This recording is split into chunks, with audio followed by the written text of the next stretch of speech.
오늘 말씀도 원래 다른 설교였어요. 다른 설교였는데 그냥 이튿날 딱 되는 날 이 본문이 너무 강하게 와서 이거다라고 하고 이 말씀을 준비했습니다.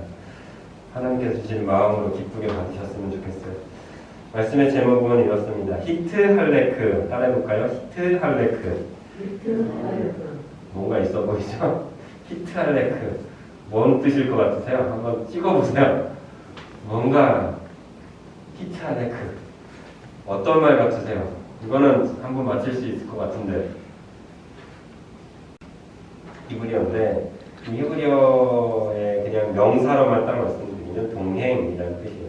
그런데 히탈레크라는 동사의 원형이 동행이라는 단어의 원형으로서 좀 깊이 들어가는 그 깊은 뜻을 알 수 있게 되는 단어거든요. 오늘 이 제목만 기억하시면 가셔도 돼요. 그리고 이 제목의 뜻만 잘 이해하시면 여러분 정말 우리가 하나님 안에서 얼마나 큰 기쁨을 누리며 살아갈 수 있는지를 발견하게 될 거예요. 다시 한번 따라해 봅시다. 잊지 않기 위해서 히트 할레크, 히트 할레크라는 단어인데요. 이 히트 할레크는 두 단어가 겹쳐진 단어, 두 단어가 복합 단어예요. 첫 번째로는 할레크라는 단어의 뜻을 먼저 알아야 되는데 그것은 걷다라는 뜻이에요. 걷다, 왔다 갔다 하는 이 걷다, 나아가다 이럴 때 할렉 이렇게 쓰거든요. 근데 여기에 히트가 붙잖아요. 그럼 뭐냐면 스스로 라는 단어가 붙는 거예요. 그러니까 누가 억지로 떠미는 게 아니라 내 스스로 내 뜻에 의해서 왔다 갔다 혹은 앞으로 나아가는 이런 상태를 말할 때 히트할레크라는 단어를 사용을 합니다. 이 단어를 사용하기 있어서 제가 이 성지 순례를 떠날 때 두 가지를 하나님께 드렸어요. 하나는 뭐 여러분이랑 관계없는 거라서 빼고요. 그 중에 하나가 뭐였냐면 하나님 제가 길을 잃은 것 같아요. 뭔가 열심히 하고는 있는데 정말 그 길이 맞는지 이 길 가운데 하나님의 임재가 있는 것인지에 대한 걱정과 두려움 또 혹은 완전하지 않은 내가 그 길 가운데 있지 않은 것만 같은 두려움에 빠져 있었어요. 그래서 하나님 이 성지 순례 기간 동안에 좀 그 길을 분명히 볼 수 있게 해달라고 다시 한번 확신에 차서 돌아올 수 있게 해달라는 기도를 가지고 갔습니다. 그리스 여행을 먼저 했어요. 그리스 갔는데 소망이 또 하나, 이건 이제 완전 열의 소망이 뭐였냐면 혹시 여러분 텐트 밖은 유럽이라는 프로그램 혹시 아시나요?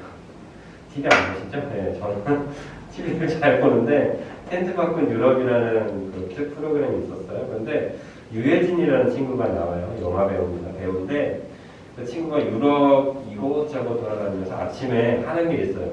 그게 뭐냐면 런닝. 근데 런닝을 하면서 유럽을 바라보면서 그 아름다운 풍경을 뛰더라고요.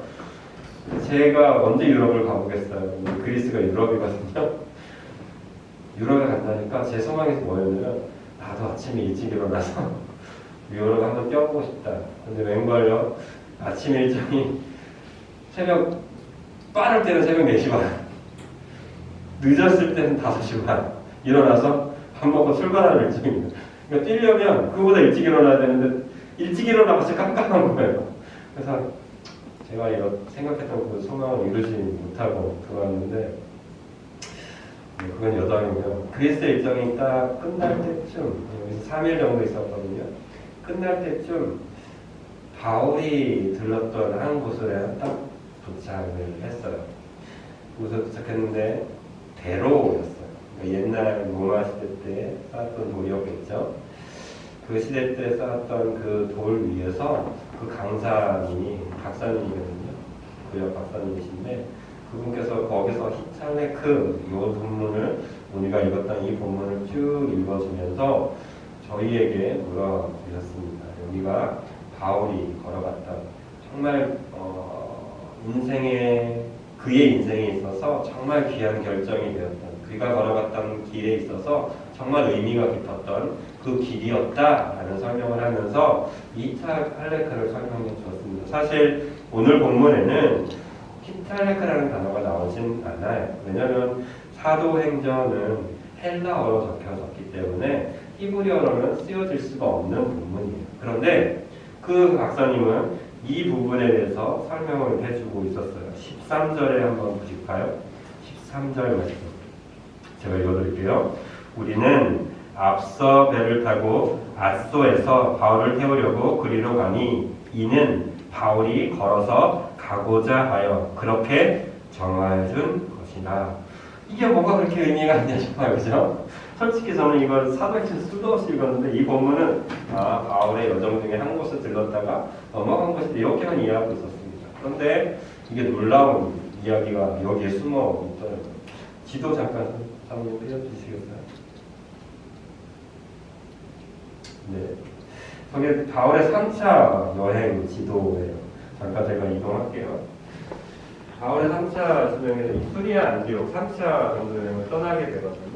떠나서 유럽으로 넘어갔다가 다시 이제 아시아로 넘어오게 되고 여기 있는 드로아, 이 앗소, 요 중에 드로아에서 앗소로 넘어가는 요 길을 자기 일행들은 배를 타고 먼저 가게 해요. 그리고 바울만 혼자 스스로 드로아에서 앗소로 가는 길을 걸어가게 됩니다. 그래서 이 13절이 그 다음에 등장하게 됩니다. 그러면서 그 박사님이 저희들에게 말하더라고요. 바울이 대체 왜 걸어갔을까요? 왜 편한 배를 두고 왜 걸어갔을까요? 라는 이야기를 하더라고요. 그러면서 이 히탈레크에 대해서 그 의미를 얘기해 주었습니다.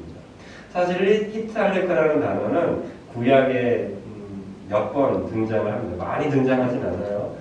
이 히탈레크라는 단어가 등장할 때 꼭 거닐다, 움직이다라는 단어가 등장할 때 꼭 누가 등장하냐면 하나님이 등장하세요. 그런데 그 외에 하나님 외에 이 히탈레크라는 동사가 사용되는 사람들이 몇 있어요. 누굴 것 같으세요? 찍어보세요. 바울? 응? 바울은 신약 사람이에요. 구약의 사람을 한번 찍어보세요. 누굴 것 같으세요? 모세? 그렇죠. 모세에게도 등장합니다. 좋아요. 또 있습니다. 응? 다윗에게는 등장하지 않아요. 에녹에게 등장. 아브라함. 맞아요. 아브라함에게 등장. 에녹과 아브라함과 이 모세에게 히탈레크라는 동사가 적용돼서 등장하는데 이들에게 공통적으로 하나님께서 표현한 방법은 뭐예요? 표현한 뜻이 뭐냐면 동행했다라는 거. 그리고 꼭 동행이라는 단어가 아니어도 뭐냐면 네가 앞서 행하라 라는 단어가 썼는데 거기에서도 어떤 동사가 사용되냐면 히탈레크라는 동사가 사용됩니다. 잘 생각해 보세요. 에녹이 어떤 의미였습니까? 하나님과 동행함으로 하나님께서 그를 어떻게 했죠? 데려가는 사람이 됐어요. 하나님께서 뭔가를 갖다라는 얘기예요. 에녹에 무엇을 보고 그랬을까? 생각해 보십시오. 전 잘 모르겠어요. 그러나 한 가지는 분명해지더라고요. 뭔지 모르겠지만 하나님이 에녹을 정말 기뻐했구나라는 생각이 들었어요. 에녹이 흠이 없었던 사람일까요? 저는 그렇게 생각하지 않습니다. 아담과 하와의 죄로 인해서 우리 모든 사람은 죄가 있는 존재, 그러므로 하나님과 가까워질 수가 없는 존재인데 그 모든 것을 뚫고 하나님께서는 그 한 가지를 보고 어떻게 한 거예요? 데려가신 거예요. 모든 것을 잊어버리고 대체 그가 가지고 있던 것은 무엇일까? 또 한번 들어봅시다. 에녹에서 조금 더 뒤로 오게 되면 누가 나와요? 노아가 나와요.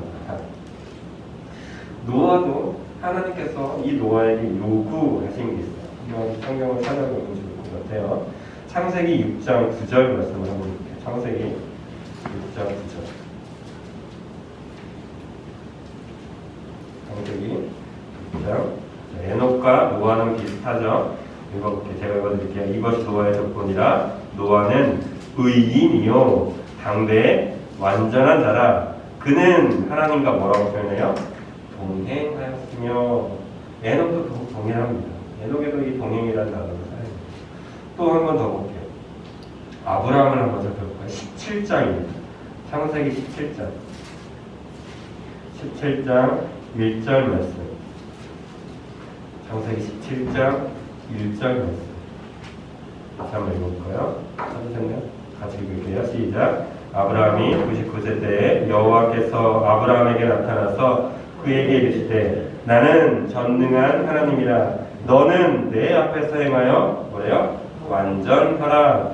여기서 하나님께서 내 앞에서 행하여 라는 이 단어가 히트헬레크라는 이 단어의 뜻이 들어가 있습니다. 그러므로 에녹도 노아도 그리고 아브라함도 하나님께서 의인으로 삼아주시고 하나님께서 사용하신 뭔가 뜻이 있는데 그것은 뭐냐면 저는 그렇게 믿어요. 이 히탈레크라는 단어를 온전히 이해하고 있었고 그렇게 살아가고 있었기 때문에 하나님께서 이들을 기쁘게 받으셨고 그렇게 사용했고 혹은 하나님께서 데려가시기도 하셨다라고 믿으면서 오늘 말씀을 여러분들에게 전하고 싶습니다. 사랑하는 당진 비전교 여러분, 여러분은 정말 여러분들의 길 가운데 누군가와 동행하는 이 삶을 살고 싶으신가요? 정말 에녹과 같은 삶을 희망하고 계세요? 소망하고 계세요? 정말 노아 같은 삶을 살고자 하는 의지가 있으십니까? 아브라함과 같이 어떠한 상황 속에서도 하나님만 바라보고 하나님이 행하라 하시는 그곳에서 스스로 걸어가는 그 길 가운데 여러분들이 살고 싶은 마음이 있으세요?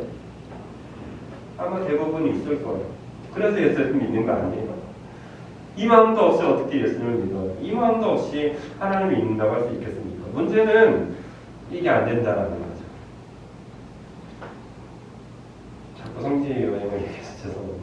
성지 순례를 간 2주 사이에 제 마음 가운데 가장 들어왔던 한 사람이 있습니다. 누굴까요? 한 사람이라고 했잖아요. 아버지일까요? 어머니일까요? 우리 아이들일까요? 아니었습니다. 아내예요. 왜냐면 제가 걸어가야 될 길 가운데 가장 든든한 힘이 되고 든든한 지원군이 될 사람이 아내라는 걸 저는 늘 알고 있었거든요. 근데 그 아내가 없는 그 빈자리가 정말 오랫동안 떨어진 건 처음이에요. 뭐 수련회 간 거는 뭐 3박 4일, 길어야 뭐 그 정도잖아요. 그 정도 떨어져 있었는데 2주 가까이 떨어져 있었던 건 처음이었어요. 정말 많이 생각이 났습니다. 그리고 제 가운데 한 가지는 분명해졌어요. 나의 진정한 아군은 나에게 힘이 되어줄 사람은 내 아내였구나. 이것을 느끼면서 아내에 대한 소중함을 더 느꼈던 그 시간이었어요. 그러면서 다짐했어요.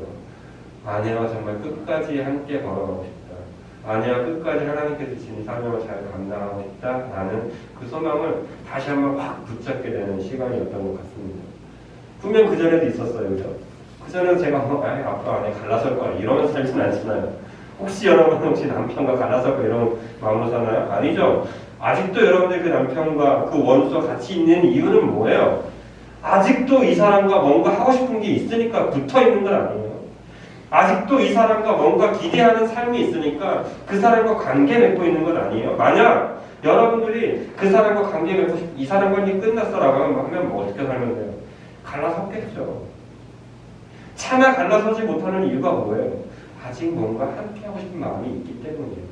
저와 여러분들이 신앙생활을 하는데 정말 아무리 예수님을 따라가고 싶어도 그렇게 되지 못하지만 그럼에도 불구하고 계속 주일날 예배 나와서 눈물 짜고 다시 한번 하나님의 말씀을 들으려고 하는 이유가 뭘까요? 하나밖에 없어요. 그래도 아직은 뭐 하고 싶다는 얘기예요? 하나님과 동행하고 싶다는 얘기예요. 여러분 그 사실을 잊으시면 안 돼요. 난 왜 안 될까? 하나님이 없는 것만 같을까 생각하지 마세요. 하나만 붙드세요. 난 어떤 사람이라고요? 하나님을 붙들고 하나님과 동행하고 싶은 사람이야. 이 감정은 절대 놓치시면 안 되겠더라고요. 이걸 놓치면 다른 감정이 들어오거든요. 이걸 잊어버리면 다른 생각이 들어와서 그 사람과 걸어가고 있으면서도 어떻게 해요? 원수처럼 느껴집니다. 저와 여러분들이 오늘 하나님과 동행하고 싶은 마음이 확인되어지고 나아가서 그 하나님과 동행하는 삶으로 살아가길 원해요. 정말 그렇게 되길 원합니다. 그래야 저와 여러분들이 하나님께서 정말 기뻐하는 그 동행의 기쁨을 맛볼 수 있기 때문입니다. 자, 창세기 3장 7절과 8절에서는 하나님께서 건의시는 장면이 나와요. 어떤 장면이죠? 아담과 하와가 죄를 져요. 사과가 아니죠. 선악과를 먹고 죄를 범하죠. 그래서 눈이 밝아서 옷을 벗은 걸 알고 부끄러워서 막 나뭇잎을 만들고 있는데 저기 어디선가 하나님이 거니시는 소리가 들려요. 이게 뚜벅뚜벅 있지 않아요. 하나님이 천지진동하는 소리 이건 잘 모르겠어요. 근데 아담과 하와가 뭘 들어요? 하나님이 거니시는 소리를 들어요. 거니시는 소리를 듣고 아담과 하와는 어떻게 합니까? 나무 밑에 숨어 버리죠. 그래서 그때 하나님이 쳤잖아요. 아담아 네가 어디 있냐. 여기서 사용된 단어도 뭘까요?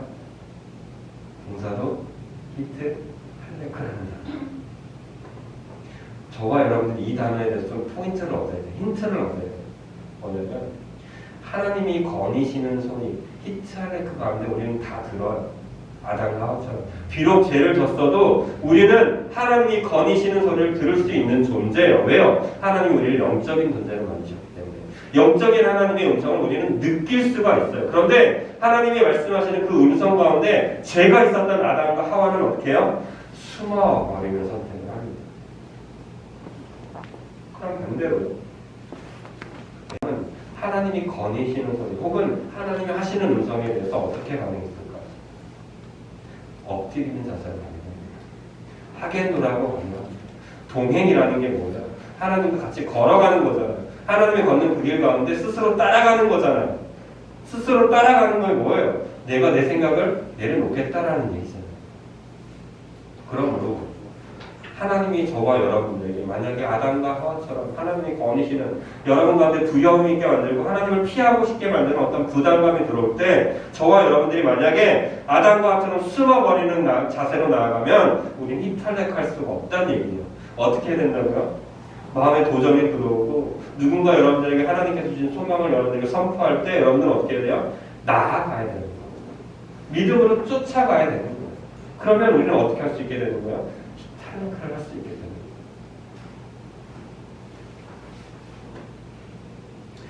다시 오늘 본문을 살짝 돌아오겠습니다. 사도행전 20장 13절에서 16절은 저 지도에서 보는 바와 같이 드로아에서 아소로 걸어가는 그 길 다음이라고 말씀을 드렸어요. 그런데 요 사이에 어떤 일이 있었냐면은 이전에 어떤 일이 있었냐면 저 드로아에서 어마어마한 일이 일어나요. 유두과라는 청 졸다가 어떻게 됐죠? 꽤 했잖아요. 3층 난간에서 있다가 성경에 보면 뚝 떨어졌대요. 바울도 참 심해요, 그죠? 좀 졸면 적당히 끊어야 되잖아요. 제가 그러거든요. 여러분들 조금 재미없어 하는 것 같아, 좀 힘들어하는 것 같아, 그러면 화제를 돌리거든요. 근데 바울은 그러지 않아요. 더 강론했대요. 유두고가 졸던 말든 상관없어. 하나님의 말씀을 더 열심히 강론하니까 유두고가 어떻게 해요? 졸음에 이기지 못하고 3층 난간에서 그만 떨어져 버리죠. 그래서 죽잖아요. 죽고 나니까 바울이 어떻게 해요? 난리가 났죠. 강국 집회관료는 누가 죽었다고 생각해봐. 그때 바울이 그러지 않는다. 죽었다 죽은 게 아니라 어떻게 해요? 잔다라고 해서 그를 살려내잖아요. 이 놀라운 사건이 일어났어요. 그런데 바울의 마음 가운데는 이런 놀라운 일이 별로 들어오지 않았어요. 왠지 아세요?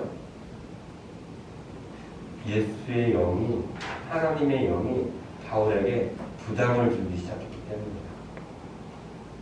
사실 바울은 그의 3차 전도 여행에서 저 유럽을 들어갔다가 저 드로아도에서 사실 더 아시아 쪽으로 가고 싶었던 것 같아요. 2차 전도 여행도 분명히 했거든요. 좀 넘겨주시겠어요? 한 번 더. 한 번 더. 다시요. 전에. 네.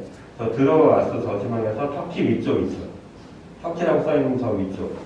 그 위쪽으로 2차 전도 여행 때 가고 싶었어요. 그런데 예수의 영이 허락하지 않아서 어디로 넘어가냐면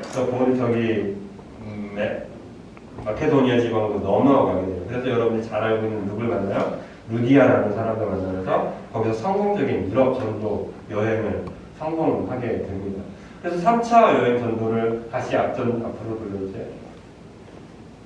앞으로. 네. 그래서 3차 전도 여행을 가면서 그에게 꿈이 있었을 거예요. 그 전에 자기가 하지 못했던 것들. 그래서 그걸 마무리하고 싶었을 거예요. 그런데 여전히 하나님께서는 어떤 걸 얘기하냐면 그에게 부담을 줬냐면 예루살렘으로 갈 부담을 계속해서 주게 됩니다. 그래서 바울은 고민했던 것 같아요. 나는 좀 더 하고 싶은데, 좀 더 사역하고 싶은데 나를 계속 예루살렘으로 보내시는 하나님의 그 마음에 거부하고 싶었던 마음들이 있었을지도 몰라요. 그래서 저 아소에서 드로아에서 아소까지 혼자 걸어가게 됩니다. 실제로 제가 화면 한 번만 더 두 번 넘겨주세요. 네. 여기는 그 산지예요. 저기 보시면 저쪽에 에게해거든요. 그러니까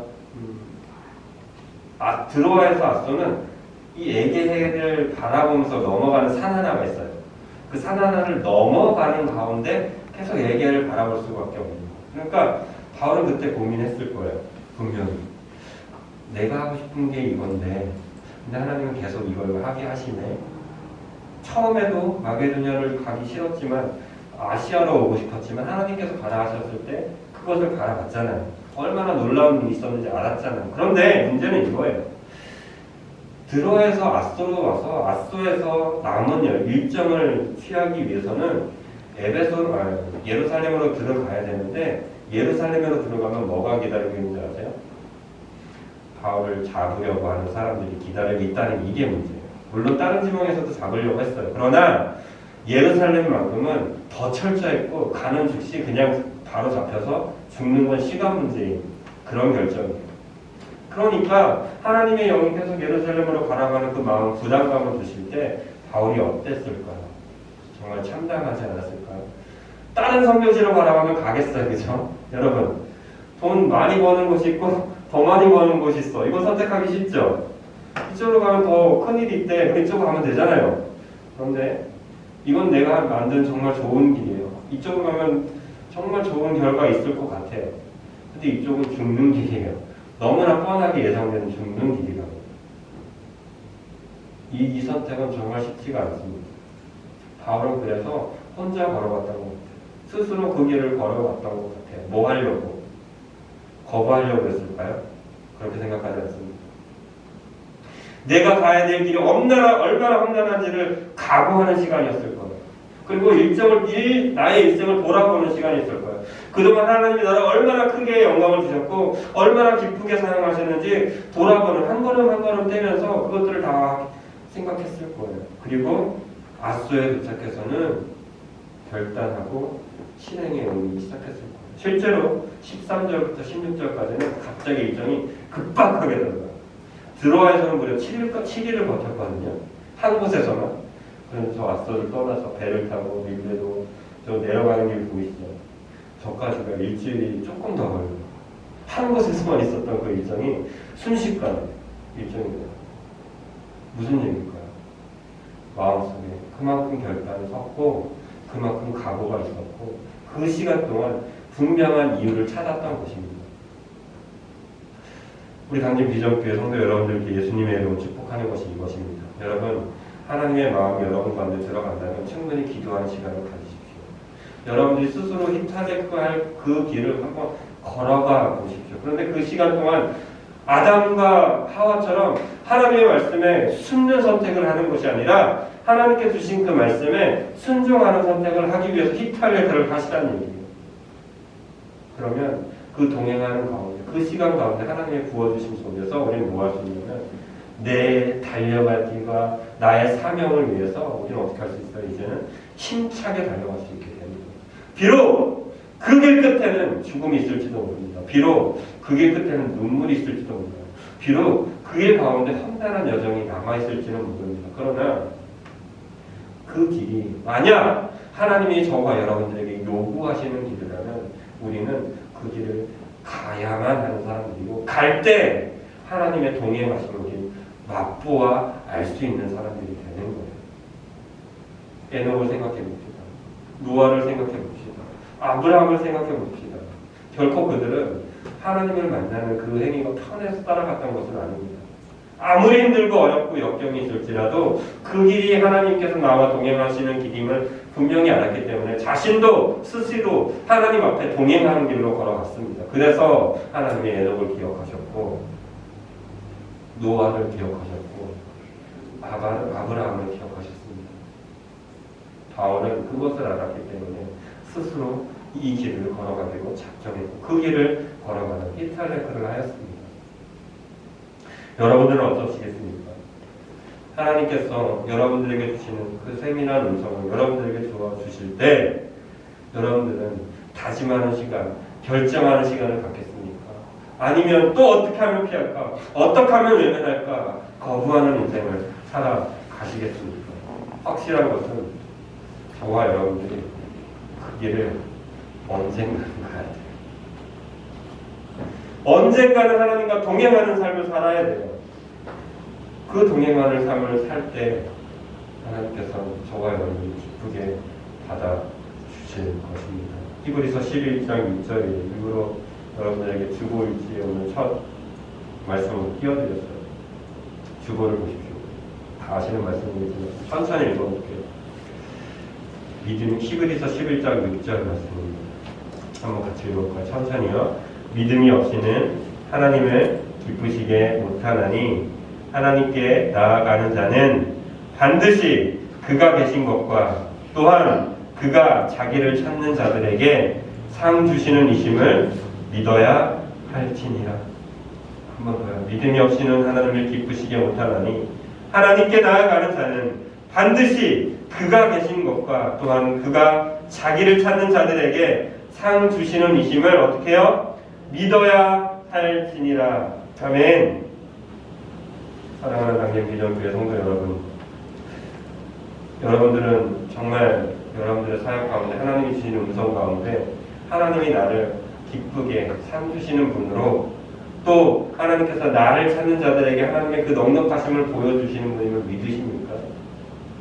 그럼 여러분 두려워하지 마십시오. 바울이 걸어갔던 그 스스로 걸었던 히탈레프의 길을, 에녹이 걸어갔던 하나님과의 동행의 길을 주저하지 마시고 이제는 좀 선택해 보십시오. 왜요? 상 주신이심을 믿어야 할지니라고 고백했으니까요. 저와 여러분들도 그 하나님을 좀 믿어보자고요. 제발. 왜 자꾸 내가 하려고 하세요? 나의 삶 속에서 나의 능력으로 내 환경 속에서 그 일들만 바라고 이것만 해결하고 저것만 해결하고 라고 자꾸 차일 뒤를 미루고만 있습니까? 우리가 믿어야 될 것은 하나님께 나아가는 자. 그 하나님께 나아가는 자는 하나님이 계신 것뿐만 아니라 그 계심 속에서 우리에게 어떻게 할 거라고 믿어야 돼요? 기쁘시게 할 거예요. 상 주시게 주신 분이라고요. 이 사실을 믿고 나아가야만 합니다. 이것이 하나님께서 저와 여러분들에게 주시는 히탈레크의 귀한 선물일 줄로 믿습니다. 그렇다면 이런 결론을 내릴 수 있게 될 겁니다. 내가 동행하는 길 가운데 여러분들은, 내가 걷는 그 길 가운데 여러분들은 무엇을 옆에 두시겠습니까? 내가 스스로 걸어가는 이 길 가운데, 여러분들이 스스로 쫓아가는 그 길 가운데 누구를 옆에 두시겠습니까? 돈을 두시겠습니까? 명예, 자녀, 아니면 내 업적들?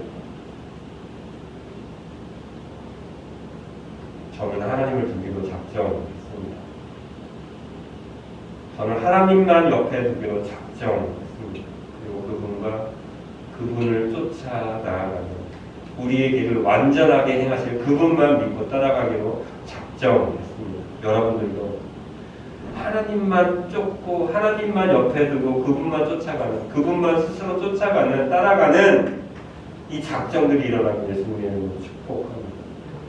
그런 자들에게는 하나님께서 반드시 그의 살아계신 뿐만이 아니라 하나님께서 마련해 놓으신 정말 놀라운 상급들을 저와 여러분들에게 베풀어 주실 줄을 믿습니다. 그 믿음을 가지시고 이번 한 주 기쁘시게 하나님과 동행하시게 되시기를 예수님의 이름으로 축복드립니다. 아멘.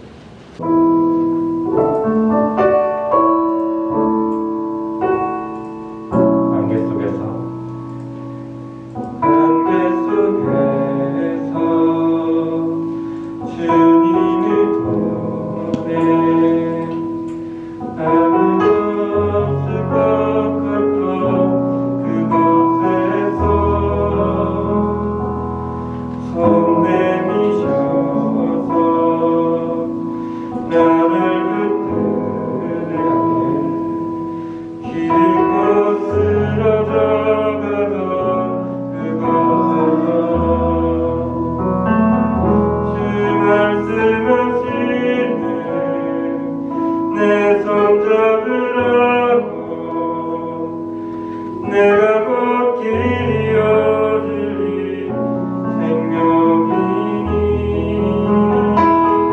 나 그 길을 원해 주 예비하신 곳 다른 길로